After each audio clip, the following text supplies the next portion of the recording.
தண்ணியில நின்றுட்டு மனுஷங்க தண்ணியில இல்லாம வீடு தண்ணியில இல்லாம பாத்துக்கணும். அதுக்காக தான் நம்ம தாமரை சின்னத்தை வாக்களிக்க வேண்டும். உங்கள் சகோதரியாக கேட்டுக்கொள்கிறேன். தயவு செய்து இந்த கட்டடத்துல உள்ள எல்லாரையும் நான் தனித்தனியா பார்க்க முடியாது.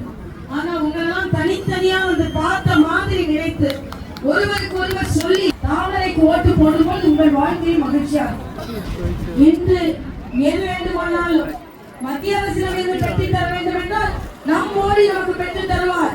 அதனால் நேரடியாக பெற முடியும்.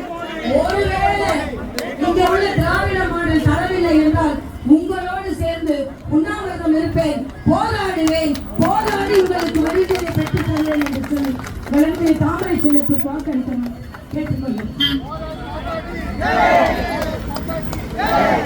டாக்டர் அக்கா தமிழிசைக்கு தாமரை சின்னத்தில் வாக்களித்து வெற்றி பெறச் செய்வீர். மறந்து விடாதீர்கள், உங்கள் ஓட்டு தாமரைக்கே.